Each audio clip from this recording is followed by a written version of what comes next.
BSNL की non executive यूनियनों और एसोसिएशनों का संयुक्त मंच वेतन संशोधन के ज्वलंत मुद्दों का निपटान। बीएसएनएल के 4G और 5 का तत्काल प्रारंभ और एक नई पदोन्नति नीति के कार्यान्वयन के लिए जिला स्तर से लेकर राष्ट्रीय राजधानी स्तर तक कर्मचारियों को बड़े पैमाने पर लामबंद कर रहा है। इस हेतु राष्ट्रीय स्तर पर चरणबद्ध आंदोलन जारी है। इसी तारतम्य में दिनांक 14 जून 2023 को सभी प्रदेशों में राजभवन मार्च का आह्वान किया गया है। तदनुसार दिनांक 14 जून 2023 को सुबह के 11:30 पर भोपाल में भी बीएसएनएल के न्यू मार्केट स्थित महाप्रबंधक कार्यालय से राजभवन तक रैली निकालकर माननीय राज्यपाल महोदय को ज्ञापन दिया जाना है। आपसे अनुरोध है कि 14 जून 2023 को जॉइंट फोरम के प्रतिनिधि मंडल को माननीय राज्यपाल महोदय से भेंट कर ज्ञापन देने हेतु समय एवं अनुमति प्रदान करें। यह निवेदन प्रतिनिधि मंडल में 7 पदाधिकारी शामिल होंगे। 12 हमारे केंद्रीय नेतृत्व द्वारा उक्त आंदोलन हेतु दिए गए नोटिस की प्रतिलिपि संलग्न है। नोटिस में आंदोलन की रूपरेखा के साथ मांगों का विस्तृत उल्लेख है।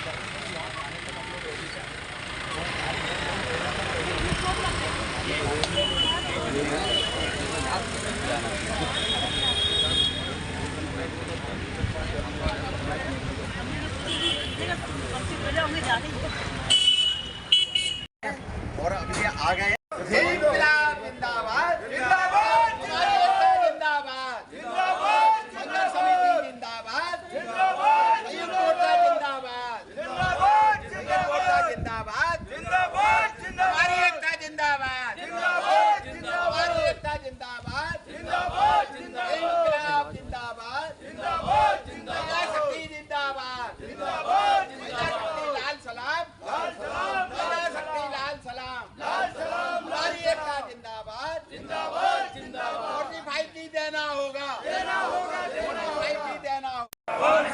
इंकलाब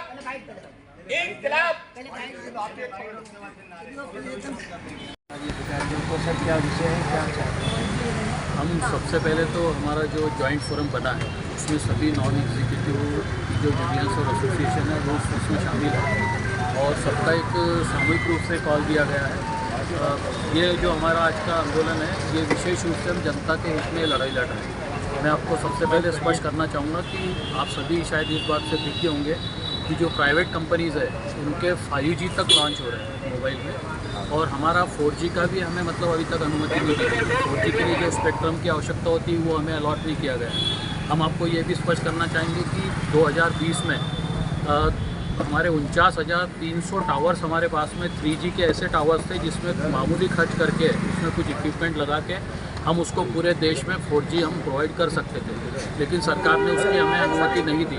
उसके बाद में जो निजी कंपनियां थी उनको पूरा बाहर से इक्विपमेंट खरीदने की इजाज़त है, लेकिन जब BSNL का 4G देने की बात आती है और हम 4G के इक्विपमेंट नोकिया, एरिक्सन ऐसी कंपनी से खरीदना चाहते हैं तो सरकार हमेशा इंडिजिनस टेक्नोलॉजी के नाम पे या आत्मनिर्भर भारत के नाम पर पूरी तरीके से ये हमारे ऊपर थोपती है कि हम हिंदुस्तान की कंपनियों से खरीदें, जबकि हिंदुस्तान में 4G की टेक्नोलॉजी का नो हो मतलब उसकी जो पूरे इक्विपमेंट्स वगैरह होनी चाहिए वो नहीं है। अभी अल्टीमेटली एन के प्रकार इसको मतलब ये मुलतवी किया जा रहा है और इसके फलस्वरूप हमारे जो कस्टमर्स थे जो अभी तक देश हित में कहे या हमारे वर्तमान में कर्मचारी हैं उनके मतलब कार्य क्षमता की वजह से, उनके व्यवहार की वजह से, उनके द्वारा जो सेवाएं दी जा रही है उसकी वजह से हमारे साथ में जुड़े थे, लेकिन चूंकि अब निजी कंपनियों में 4G 5G टेक्नोलॉजी आ रही है तो हमारे कस्टमर 2022 की अगर हम बात करें अकेले तो 77 लाख मोबाइल हमारे तक जा चुके हैं। तो हम लोग ये मांग कर रहे हैं कि हमें 4G 5G से हमारे देश की जनता को वंचित क्यों किया जा रहा है। एक सरकारी कंपनी है उसको आप क्यों किल करना चाहते हैं। तो ये सबसे पहली मांग है हमारी कि हमको 4G 5G का स्पेक्ट्रम जल्दी से जल्दी दिया जाए। दूसरा मुद्दा हमारा वेज रिवीजन का है। मैं आपको बताना चाहूँगा कि 2019 में माननीय रविशंकर जी प्रसाद जो हमारे मिनिस्टर थे उन्होंने एक पैकेज घोषित किया था। उस पैकेज में 69,000 करोड़ रुपए का वो पैकेज था।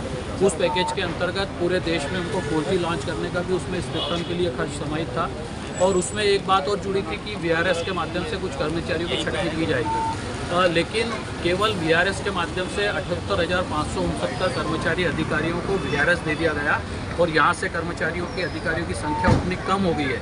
उसके बावजूद भी हमें हमारा जो वेज रिवीजन है वो नहीं दिया जा रहा है। जबकि रविशंकर जी प्रसाद संसद के पटल पर ये कई बार कह चुके हैं कि जो मतलब हमारे जो भी लॉस में चल रहा है, एक कारण उसमें दिया जा रहा है कि 3 साल से लॉस मेकिंग हमारा BSNL है, इसलिए आपको आपका वेज रिवीजन नहीं दिया जा सकता है। तो लॉस मेकिंग का कारण माननीय मंत्री जी ने, हमने नहीं, माननीय मंत्री जी ने कहा था कि पुरानी जो गवर्नमेंट थी उनकी जो नीतियाँ थी उसकी वजह से BSNL लॉस में गया है। तो जब उनकी वजह से लॉस में गया है तो उसका खामियाजा हम लोग क्यों भुगते? तो हमारा वेज रिवीजन भी होना चाहिए, हमारे जो रिटायर्ड और साथी हैं उनका पेंशन रिवीजन भी होना चाहिए। ये हमारी इसमें दूसरी मांग है। सारी अपनी आवाज़ बुलंद करते रहते हैं और इस बार राज्यपाल को ज्ञापन देने आप लोग जा रहे हैं, क्या मामला है और कैसा देख रहे हैं, क्या चाहते हैं? हमारी जो है ना अभी नो यूनियन मतलब हमारे हम डिस्ट्रिक्ट सेक्रेटरी BSNL का साहब और हमारे हबीब भाई सर के अभी मतलब हमारे जो संयुक्त मतलब एक वो मोर्चा मतलब जॉइंट फोरम, उसके जो है ना अध्यक्ष जो है ना हमारे हबीब भाई हैं और हमारे अध्यक्ष वो संयोजक जो है ना हमारे BS रघुवंशी जी हैं। और हमारी सभी यूनियन, नो यूनियन है साथ में, मगर यहाँ जो है ना 3-4 यूनियन साथ में हैं और बाकी पूरी ऑल इंडिया में तो सभी लोग हैं। अभी हम लोगों ने क्या किया था कि पुलिस को ये ज्ञापन दे के वहाँ पहले दे के आए, इनको परमिशन ली है, हम लोग ज्ञापन देने इसलिए जा रहे हैं। हमारी मांगे हैं 3rd PRC, पहली मांग तो ये है 3rd PRC की, उसके बाद 4G 5G और उसके बाद में हमारी पदोन्नति के लिए, इसके लिए हम लोगों ने मतलब आज BSNL के लिए मतलब यही हम लोगों की एक वो रही है कि सबसे पीछे हम लोगों को रखा है। तो हमारी सभी यूनियन ने एक संयुक्त मोर्चा बनाया। उसके बाद में संयुक्त मोर्चा बनाने के बाद एक बहुत अच्छी मतलब एक पहल हुई है जो BSNL मतलब इससे पहले अच्छा था। जब से अभी ये 9 साल से सरकार आई है, ये सरकार जो है ना नहीं देने के लिए मतलब तैयार है, दूसरे विभागों को दे दिया, हम लोगों को बेचने के लिए तैयार है। इसलिए हम लोग संयुक्त होकर एक मांग कर रहे हैं, ये आज इनको देना पड़ेगा। अभी 4G 5G के लिए से बोलने देंगे नहीं, हम लोगों को सब चाहिए। आज प्राइवेट को जो इन्हें भेज दिया है पूरा, इस कारण जो है ना हम लोग गवर्नमेंट में होने के बाद ये हाल है हम लोगों की। तो इसीलिए हम लोग सहयोग एक मोर्चा, एक महिला एवं हमारे सभी साथियों मतलब सभी यूनियन के पदाधिकारी जो है ना एक जो है ना जॉइंट फोरम बनाया। जॉइंट फोरम बनाने के बाद में ये जो है ना निर्णय लिया गया। अभी जैसे हमने 1 तारीख को किया था, 1 जून को हम लोगों ने धरना यहीं पे नारेबाजी और धरना किया था, ये घर कार्यालय मतलब हुआ था डिस्ट्रिक्ट वाइज में। और अभी ये 14 तारीख को आज जो है ना यहीं GMT ऑफिस से हमारा होते हुए मतलब वहाँ राज्यपाल जी के यहाँ मतलब ले जाएंगे, ज्ञापन देंगे। उसके बाद में 7 जुलाई को सभी यूनियन के मतलब पूरे ऑल इंडिया मतलब दिल्ली में हम लोग जाएंगे। धन्यवाद। तो नाम बता दीजिए। पूरा नाम? Sahabuddin, district secretary BSNL employees union Bhopal. संगतियाँ क्या है, क्या कहना है पूरा मामला? ये हमारा जब से BSNL बना है, मेरा नाम अयूब खान है, परिमंडल सर्कल सेक्रेटरी और संयुक्त समिति का अध्यक्ष है। हमारे साथ में दोनों यूनियन BSNL U और NFT दोनों मिलकर ये संयुक्त आह्वान दिया है। वैसे दिल्ली लेवल पर पूरा आल यूनियन का है, मगर यहाँ मध्य प्रदेश में जो है NFT और BSNL U का ही संघर्ष है। और इसमें जो हमारी मांग लंबी चली आ रही है, एक तो 3rd PRC का है और 4G और 5G का, ये दोनों टाल मटोल की जा रही है सरकार। इस पर हमने कई आंदोलन भी कर चुके हैं, हड़तालें भी की हैं, मगर अभी हमें सफलता नहीं मिली है।